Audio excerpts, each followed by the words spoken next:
അതല്ലേ കുറെ പേര് ആഗ്രഹമായിരുന്നു വീട് ചേച്ചിയും ചേട്ടനും കൂടി ഇരുന്ന് വർത്താനം കൊണ്ടവർക്കൊന്ന് കാണണം. അപ്പൊ പിന്നെ നമുക്ക് ആഗ്രഹം സാധിച്ചു കൊടുക്കാം അല്ലേ? ശരി, നമ്മളെന്താ പറഞ്ഞ നമ്മളൊന്നും പറഞ്ഞില്ലേ? ഇല്ലേ, പറഞ്ഞു വന്നപ്പോഴല്ലേ നീ പറഞ്ഞ ഇത് വീഡിയോ ആയിട്ട് നന്നായിരിക്കും. അതെ, മറ്റുള്ളവര് ഇപ്പൊ ഇത് കാണുമ്പോ എന്താ പറയാ കുറച്ചു പേർക്ക് ഒരു തമാശ രസം. അത് ശരി. നമ്മൾ നല്ല കമന്റ്സിനെ കുറിച്ച് പറഞ്ഞു തന്നു. നിനക്ക് നെഗറ്റീവ് കമന്റ്സിനെ കുറിച്ച് ഇബാദുർ റഹ്മാൻ പറഞ്ഞു. നീ നല്ല കമന്റ്സിനെ കുറിച്ച് പറയും. അതെ ഞാൻ പറഞ്ഞേ, ഇപ്പൊ ഏതൊരു യൂട്യൂബർക്കും ഇപ്പൊ എനിക്ക് മാത്രമല്ല ആർക്കാണെങ്കിലും എല്ലാവർക്കും എല്ലാവരും ഫേസ് ചെയ്യുന്ന ഒരു കാര്യമാണ്. ഇപ്പൊ ഇന്ന് തുടങ്ങിയ യൂട്യൂബ് തുടങ്ങിയ ഒരാളാണെങ്കിലും 2-10 വർഷം മുമ്പ് തുടങ്ങിയ ആൾക്കാരാണ് ഇന്ന് സെയിം ഉണ്ടാവും. അപ്പൊ ആദ്യം തൊട്ട് തന്നെ നെഗറ്റീവ് കമന്റ്സ് വന്നു തുടങ്ങിയപ്പോ ഞാൻ ഇന്ന് കരയാൻ തുടങ്ങി, എന്റെ ദിവസം മോശമാവാൻ തുടങ്ങി. അത് തിരിച്ചു വരുമ്പോ താങ്കൾ ഓഫീസിൽ നിന്ന് വരും, അത് നമ്മുടെ ലൈഫിനെ എഫക്ട് ചെയ്യാൻ തുടങ്ങി. നമ്മളെന്ന് വെച്ച് കഴിഞ്ഞാൽ എന്റെ ലൈഫിനെ എഫക്ട് ചെയ്തതിന് തീർച്ചയായും നിങ്ങൾ താങ്കളെ എഫക്ട് ചെയ്യും. നമ്മുടെ വീട്ടില് കുടുംബമായിട്ട് ഇരിക്കുമ്പോ എല്ലാവരും ഹാപ്പി ആയിരുന്നാലും അത് ബാലൻസ് ചെയ്ത് മുന്നോട്ട് പോകാൻ പറ്റുള്ളൂ. ഞാൻ വിഷമിച്ച് കരഞ്ഞിരിക്കുമ്പോ അത് കുട്ടികളെ അത് ബാധിക്കും. കാരണം അവരുടെ അത് നീ രക്ഷപ്പെടുന്ന എനിക്കറിയാം, പക്ഷെ എന്റെ മക്കളെ അത് എഫക്ട് ചെയ്യും. ഒരു ഹോംവർക്ക് പഠിച്ചാൽ ചെയ്യില്ല, സങ്കടപ്പെട്ടിരിക്കും. അതുപോലെ തന്നെ എന്താ പറയാ കുക്കിംഗ് ശരിക്കും നടക്കില്ല, അങ്ങനെയൊക്കെ. അപ്പൊ നമ്മൾ ഒരുമിച്ച് ഇരുന്ന് വർത്താനം പറഞ്ഞാൽ താങ്കളാണ് എന്റെ അടുത്ത് പറഞ്ഞത് നമുക്ക് അങ്ങനെ നല്ല സജഷൻസ് തീർച്ചയായിട്ടും സ്വീകരിക്കാം. പക്ഷെ ഈ എന്താ പറയാ ചീത്ത വിളിക്കുന്ന മെസ്സേജസ് ഒക്കെ കണ്ട് നീ വിഷമിക്കാതെ നിന്ന് കഴിഞ്ഞാൽ മോളെ നിനക്ക് അതിനുള്ള സമയം ഉണ്ടാവുള്ളൂ. ആ ഒരു കാര്യം ഞാൻ അത് അംഗീകരിച്ച കാരണം എന്ത് സംഭവിച്ചു, എല്ലാവരുടെ വീണയുടെ ഇതില് നെഗറ്റീവ് കമന്റ്സ് അവൾ ഇട്ട് കഴിഞ്ഞാൽ അവളങ്ങ് ഡിലീറ്റ് ചെയ്ത് അങ്ങ് ബ്ലോക്ക് ചെയ്യുന്നവര്. അപ്പൊ നമ്മുടെ ജീവിതത്തിൽ നമ്മള് ആകപ്പാടെ കുറച്ചു നാൾ ജീവിക്കാം. അപ്പൊ നന്നായിട്ട് ഇരിക്കാന്നാണ് നമ്മൾ ആഗ്രഹിക്കുന്നത് അല്ലേ? അപ്പൊ നെഗറ്റീവ് കമന്റ്സ് അവിടെ അങ്ങ് കഴിഞ്ഞു. പിന്നെ പോസിറ്റീവ് കമന്റ്സ്. പോസിറ്റീവ് എന്ന് പറയുമ്പോ ഞാൻ പറഞ്ഞില്ലേ, അതാണ് നമ്മുടെ ശക്തി. ഇപ്പൊ ഒരു 100 കമന്റിൽ ഒരു 10 നെഗറ്റീവ് കമന്റും പക്ഷെ 90 പോസിറ്റീവ് കമന്റ്സ് നമുക്ക് വരുന്നത്. അപ്പൊ അതെന്ന് പറയുമ്പോ ഞാൻ 12 88 എണ്ണുന്നില്ല, അത് നിങ്ങളിപ്പോ വലിയ അനലിസ്റ്റ് ആയതുകൊണ്ട് ഓക്കെ എന്തെങ്കിലും ആവട്ടെ. എന്തായാലും കൂടുതൽ പോസിറ്റീവ് അല്ലേ? അപ്പൊ ഞാൻ പറഞ്ഞു വന്നതെന്ന് വെച്ചാൽ ഞാനിപ്പോ ഒരു ദിവസം രാവിലെ എണീക്കുമ്പോ ഞാൻ മെയിലുകൾക്ക് റിപ്ലൈ കൊടുത്തില്ലെങ്കിൽ പോലും എല്ലാ മെയിലുകളും ഞാൻ വായിക്കും.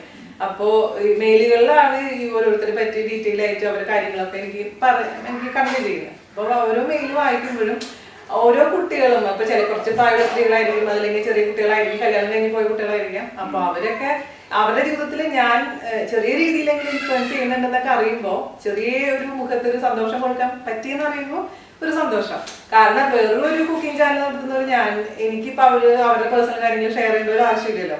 അപ്പോൾ അവരുടെ ലൈഫിൽ ഉണ്ടാകുന്ന പ്രശ്നം പ്രത്യേകിച്ച് നമ്മുടെ ആ PCOD വീഡിയോ കണ്ടതിന് ശേഷമാണ് കുറച്ചും കൂടെ ആ പേഴ്സണൽ റിലേഷൻസ് എനിക്ക് വന്നേക്കുന്നത്. അപ്പൊ അവരുടെ ഇഷ്യൂസ് ഈ പറഞ്ഞ പോലെ കുഞ്ഞുങ്ങളില്ലാത്ത പ്രശ്നം, അല്ലെങ്കിൽ അമ്മായിമായിട്ടുള്ള പ്രശ്നം, അതെല്ലാം തുടങ്ങുന്നത് ആ PCOD തൊട്ടാണ്. അപ്പൊ ആ അസുഖം കാരണം അവരുടെ ലൈഫിൽ പ്രശ്നങ്ങൾ ഉണ്ടായിട്ടുണ്ട്. പക്ഷെ ചേച്ചിയുടെ ആ വീഡിയോ കണ്ടപ്പോ കുറച്ചൊരു എന്താ പറയാ ആത്മവിശ്വാസം തോന്നി. കളിയാക്കല്ലേ?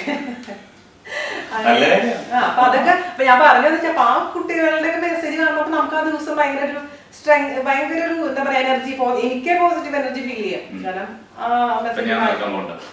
നടക്കുമ്പല്ല നമ്മളെ ജീവിതത്തിൽ ഞാൻ മറ്റേ വീഡിയോയിൽ പറഞ്ഞ പോലെ ഇപ്പൊ എന്ത് വഴക്കമുള്ള ഒരു വഴക്കില്ല. കാരണം എനിക്ക് സമയത്ത് താങ്കൾക്ക് സമയമില്ല. അപ്പൊ അത് അതല്ല അപ്പൊ ഈ പറഞ്ഞ പോലെ നമ്മള് ചിന്തിക്കുന്ന പിന്നെ പ്രായത്തിന് ഉണ്ടാവും. ഞാൻ ഇപ്പൊ നമ്മള് ഓരോ ഘട്ടങ്ങളുണ്ടല്ലോ. അപ്പൊ 28 വയസ്സ് വരെ ചിലപ്പോ ഞാൻ മൂഷാക്ക സ്വഭാവം ആയിരുന്നിരിക്കും, എപ്പോഴും വഴക്കാലി ആയിരുന്നിരിക്കും. അതായിരുന്നു താങ്കൾ തീരെ കുറവുണ്ടായിരുന്നില്ല കേട്ടോ. അപ്പൊ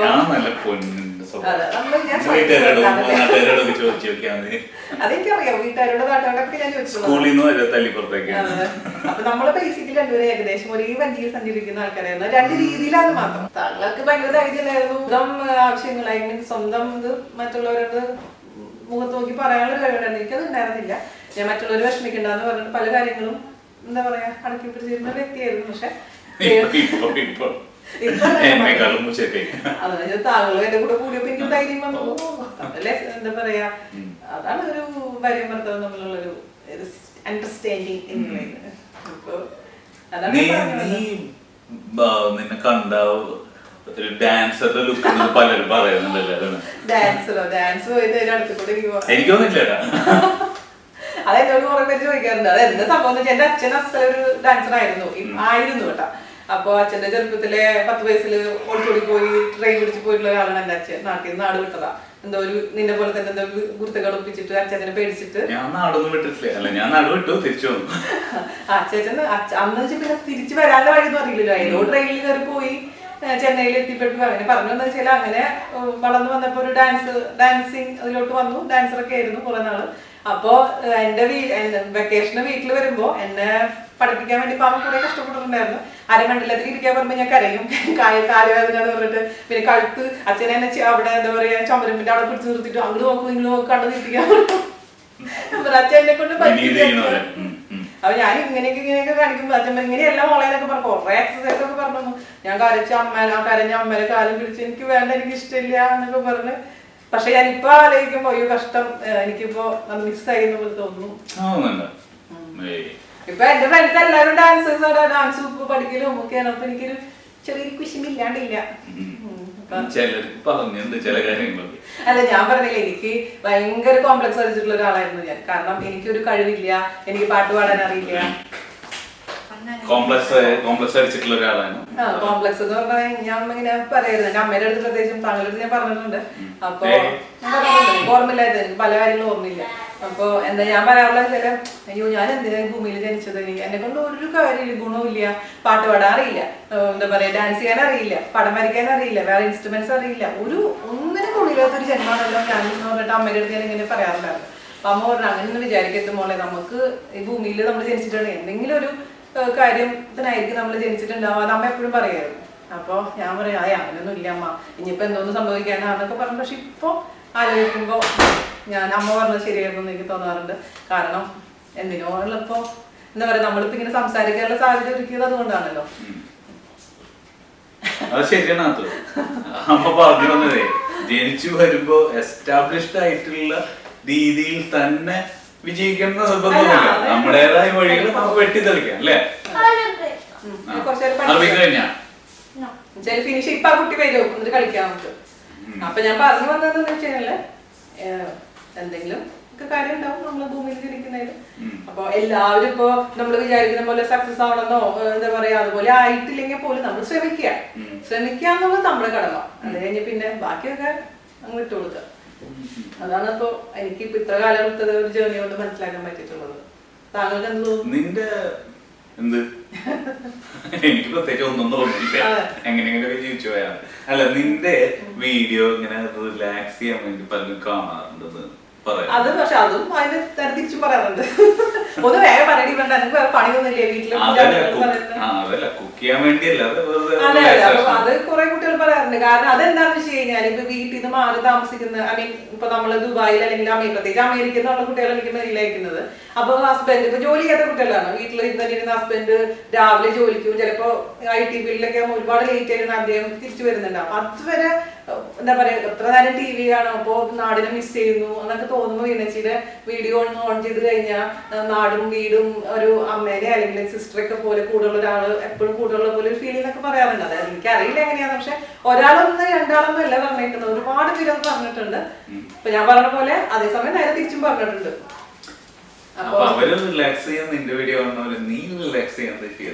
ഞാൻ റിലാക്സ് ചെയ്യാൻ എന്തെങ്കിലും തമാശ വല്ല റിയാലിറ്റി ഷോയിലെ പാട്ടാ.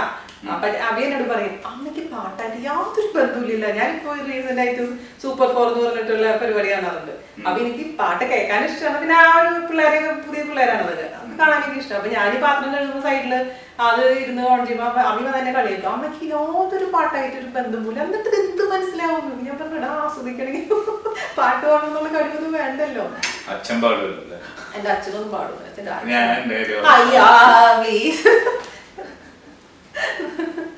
വേറെ ഞാനിപ്പോ കമ്പാരിസൺ പറയുന്നില്ല, ശരിയാവില്ല എല്ലാ ആൾക്കാരും.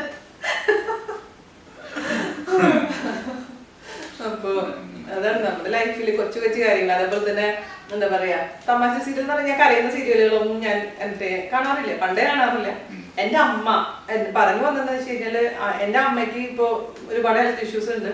അപ്പൊ അമ്മ ജോലി റിട്ടയർ ആയതിനു ശേഷം ഞാൻ അമ്മയുടെ അടുത്ത് പറയുമായിരുന്നു അമ്മ ഇങ്ങനെ എന്തെങ്കിലും കുട്ടികൾക്ക് ട്യൂഷൻ കൊടുക്കുക അല്ലെങ്കിൽ അങ്ങനെ കൂടുതൽ അല്ല ഉപകാരമുള്ള കാര്യമല്ല, അതായത് നമുക്കൊന്ന് മിങ്കിൾ ചെയ്യണം ആൾക്കാർ. പ്രത്യേകിച്ച് അമ്മ ഒരു ടീച്ചറായിരുന്ന സമയം ആയതുകൊണ്ട് കുട്ടികളായിട്ടുള്ള എപ്പോഴും മിങ്കിളിങ് ഇന്ററാക്ഷൻസ് ഉണ്ടായിരുന്ന ഒരാൾ പെട്ടെന്ന് അങ്ങോട്ട് ഇല്ലാണ്ടായപ്പോ ഒരു റൂമിൽ തന്നെ അടച്ച് അത് പിന്നെ അമ്മയുടെ ലൈഫ് എന്ന് പറഞ്ഞ TV സീരിയലായിരുന്നു. അപ്പൊ അതൊന്നും വെച്ച് കഴിഞ്ഞാൽ അമ്മായി അപ്പൊ ഒരു ഈ മരുമക്കൾ അങ്ങനത്തെ വൃത്തികെട്ട സീരിയലുകൾ രക്ഷയില്ല നാട്ടിലത്തെ കാര്യം.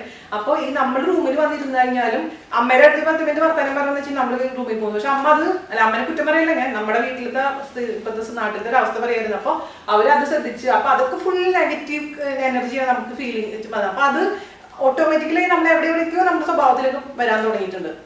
അപ്പൊ നാട്ടിൽ ഈ പറഞ്ഞ പോലെ ഞാൻ നാട്ടിൽ പോകുമ്പോൾ ഈ വെക്കേഷന് ഞങ്ങളൊക്കെ പോകുമ്പോൾ ഈ ഒരു സീരിയൽ ടൈമിലൊക്കെ നാട്ടിൽ റിലേറ്റീവ്സിന്റെ വീട്ടിൽ ചെല്ലുമ്പോൾ നമ്മൾ അങ്ങനെ ഉദ്ദേശിച്ച് പോണതല്ല, പക്ഷെ അങ്ങനെ എവിടെയെങ്കിലൊക്കെ ഇങ്ങനെ കുറെ വീടുകൾ സന്ദർശിച്ച് ആ വീട്ടിൽ പോകുന്ന സമയത്ത് അവർക്ക് നമ്മളെങ്ങനെ ഒന്ന് പോയി കിട്ടിയാൽ മതി എന്നുള്ള സ്റ്റൈലൊക്കെയാണ്. അപ്പൊ അത് കാണുമ്പോൾ നമുക്ക് പോകാൻ തോന്നില്ല. അപ്പൊ സീരിയലുകള് നല്ലതുകൊണ്ട് ചീത്തയുണ്ട്. പക്ഷെ അത് ആൾക്കാര് നിന്റെ ചാനലിനെ പറ്റി അതുകൊണ്ട് അത് ഞാൻ പറഞ്ഞ. പക്ഷെ ഇത് വല്ലാണ്ടായി മോശമായി പോയി. നെഗറ്റീവ് സീരിയലുകൾ വളരെ നല്ല സീരിയലുകളുണ്ട്, പക്ഷെ അതേസമയം വളരെ മോശപ്പെട്ട സീരിയലാണ് കൂടുതലെന്നുള്ളതാണ്. അപ്പൊ അത് നമ്മൾ ചിന്തിക്കണം, നമ്മളത് കാണണോ കാണേണ്ടത്. പക്ഷെ കുറെ കുട്ടികൾ ഇപ്പൊ മാറിയിട്ടുണ്ടെന്നുള്ളതാ. എനിക്ക് മെസ്സേജ് അയക്കുന്നത് ഈ കാണുന്നത് സീരിയലൊന്നും കാണാറില്ല. മലയാള സീരിയലല്ലേ? മലയാള സീരിയൽ കണ്ടു നോക്ക്. 2 ദിവസം കണ്ടു നോക്കുമ്പോ നമ്മുടെ വീട്ടിലിവിടെ എന്താ പറയാ യുദ്ധം തുടങ്ങും. അതൊക്കെയാണ് നമ്മുടെ ജീവിതത്തിൽ നടക്കുന്ന കാര്യങ്ങൾ. പിന്നെ ഷോപ്പിങ്ങിനെ കുറിച്ച് ഒരുപാട് പേര് ചോദിക്കാറുണ്ട്. വീക്കെൻഡ് ഷോപ്പിംഗ് പോകാറുണ്ടോ, ചേച്ചി ഷോപ്പ് ചെയ്യുന്ന ഒരു വീഡിയോ ഇടാൻ പറ്റും. അപ്പൊ എന്താ സംഭവം എന്ന് പറയുമ്പോൾ ഞങ്ങളുടെ ഇതില് വല്ലപ്പോഴും ഇപ്പൊ സ്പിന്നീസിലാണ് ഇപ്പൊ എനിക്ക് എന്തെങ്കിലും വാങ്ങിക്കണമെന്ന് തോന്നുമ്പോൾ ഒന്ന് പോവാറ്. ഇപ്പൊ ഇവിടെ കിട്ടാത്ത ഐറ്റംസ് ഇപ്പൊ വാഴയില അതുപോലെ തന്നെ ഓണം വരുന്ന സമയത്ത് അങ്ങനത്തെ സമയത്ത് മാത്രമാണ് ഞാൻ ലുലുവില് പോവാറ്. അല്ലെങ്കിൽ വേറെ എന്തെങ്കിലും പറഞ്ഞ പോലെ എന്തെങ്കിലും സ്പെഷ്യൽ ആയിട്ട് ഉണ്ട് നാട്ടിലത്തെ ഐറ്റംസ് വേണമെന്ന് തോന്നുന്നു. അല്ലെങ്കിൽ ഞാൻ ലുലുവിൽ പോവാറില്ല. മാക്സിമം ഞാൻ വീട്ടിലിരുന്നോണ്ട് തന്നെ വിളിച്ച് പറയാണ് ചെയ്യപ്പോ. ഞാനിവിടെ സിലിക്കൺ ഓയസിൽ താമസിക്കുന്നത്. അപ്പോൾ ഗ്രീൻ പാർക്ക് എന്ന് പറഞ്ഞു കഴിഞ്ഞാൽ ഒരു സൂപ്പർ മാർക്കറ്റ് ഉണ്ട്. അപ്പോൾ അവിടെ നിന്ന് ഞാൻ വിളിച്ച് പറയും. അപ്പൊ നല്ല സാധനങ്ങളാണ് കിട്ടുക, കുറച്ച് വില കൂടുതലാണെങ്കിൽ പോലും. അതിന് ഗുണം എന്താണെന്ന് വെച്ച് കഴിഞ്ഞാൽ നമ്മൾ എഴുതി നമുക്ക് ആവശ്യമുള്ളത് മാത്രമേ വിളിച്ച് പറയുള്ളൂ. അതേസമയം ബാക്കി വലിയ സൂപ്പർ മാർക്കറ്റിൽ പോയി കഴിഞ്ഞാൽ എന്താ സംഭവം എന്ന് വെച്ച് കഴിഞ്ഞാൽ ഇങ്ങനെ നടക്കുമ്പോൾ ഓരോ സാധനങ്ങൾ കാണും. അത് എനിക്ക് ഉണ്ടായിരുന്ന ഒരു മോശം ക്വാളിറ്റി ആയിരുന്നു. അല്ല മോശം ക്വാളിറ്റി അല്ല, സോറി, ഒരു മോശം സ്വഭാവമായിരുന്നു. അപ്പോൾ ഞാൻ ഈ സൈസിലൊക്കെ താമസിക്കുന്ന സമയത്ത് സ്ഥിരം ഞങ്ങൾ വീക്കെൻഡിൽ ഇങ്ങനെ പോവായിരുന്നു, വലിയ സൂപ്പർ മാർക്കറ്റിൽ പോവായിരുന്നു. അപ്പൊ ഇങ്ങനെ ട്രോളി എടുത്ത് നടക്കും. അപ്പൊ നന്നായിട്ടില്ല കാണാൻ. എനിക്കൊരു ആവശ്യം ഉണ്ടാവില്ല അന്ന്, പ്രത്യേകിച്ചും ഈ യൂട്യൂബും കുന്നുകളും ഇല്ല. എന്നിട്ട് പോലും ആവശ്യമില്ലാത്ത കുറെ പറക്കിയിടും. അത് ഞാൻ അമ്മ മോശമൊന്നും ഉണ്ടായിരുന്നില്ല. അപ്പൊ അമ്മയാണ് എന്റെ ഇൻസ്പിറേഷൻ ആ കാര്യത്തിൽ. അതെ, അമ്മ ഇങ്ങനെ പറഞ്ഞ് ഷോപ്പ് ചെയ്യും. അപ്പൊ ഞാനത് കണ്ടിട്ട് ഞാനും ഷോപ്പ്. അപ്പൊ ഞാൻ പറഞ്ഞു അമ്മയ്ക്ക് ചെയ്യാട്ടാ, അച്ഛന് നല്ല സാലറിയാണ്, എനിക്ക് അത്ര ഒന്നും ഇല്ലാത്ത മോളെ, നീ അത് കണ്ടിട്ട് നീ തുള്ളണ്ടാന്ന് എന്നെ ചീത്ത പറയും. അപ്പൊ 700 ദിവസമൊക്കെ ചിലപ്പോ ബില്ല് വരുമ്പോ ജാന്റെ കണ്ടു തള്ളും. പിന്നെ അത് വന്ന് ചീത്ത ബഹളം കരച്ചില്. പിന്നെ ഞാൻ കുറെ ദിവസം മിണ്ടില്ല, ഞാൻ വരുന്നില്ല എന്നൊക്കെ പറഞ്ഞിട്ട് ഞങ്ങള് ആ ഒരു വഴക്കിലൊക്കെ എത്തിച്ചേർന്നത്. പിന്നെയാണ് ഞാൻ മനസ്സിലാക്കിയത് എന്തിനാ അങ്ങനെ ചെയ്യേണ്ട ആവശ്യം. ഞാൻ പറഞ്ഞത് ശരി. അപ്പൊ വീടെന്ന് വെച്ചാൽ ഞങ്ങൾക്ക് 1 ബെഡ്റൂം ഫ്ലാറ്റ് ആയിരുന്നു അന്ന്. അപ്പൊ എന്ന് വെച്ച് കഴിഞ്ഞാൽ ചെറിയൊരു വീടാണെങ്കിൽ അവിടെ കുറച്ച് സാധനങ്ങൾ ഒന്ന് തിരിയാൻ പോലും സ്ഥലമില്ലാത്ത പോലെ സാധനങ്ങൾ വാങ്ങിച്ചു കൂട്ടിയിട്ട് ഉപയോഗിക്കുന്നില്ല.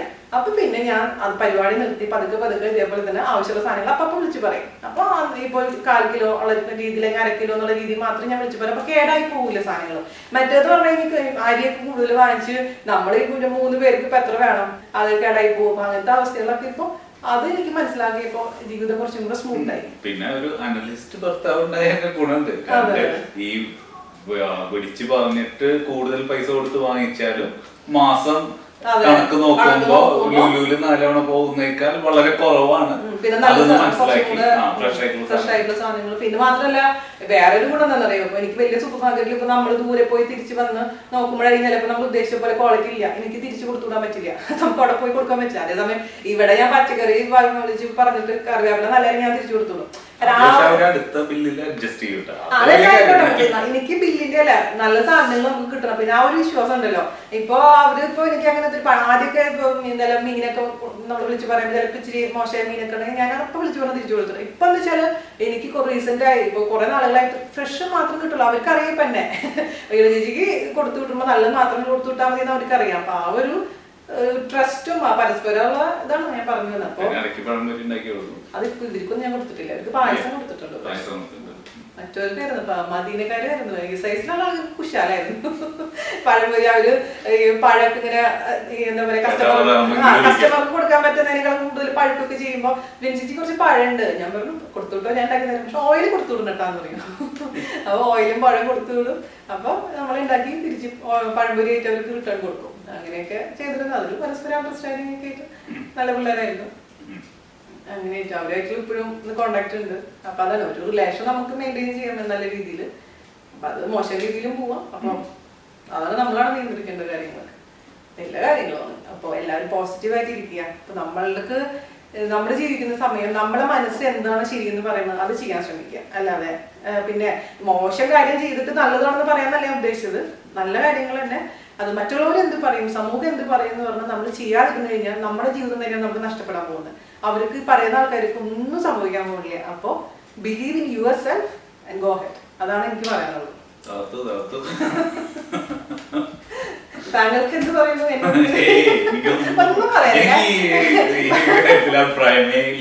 എനിക്കറിയാം ഞാനൊന്നും പറയുന്നില്ല.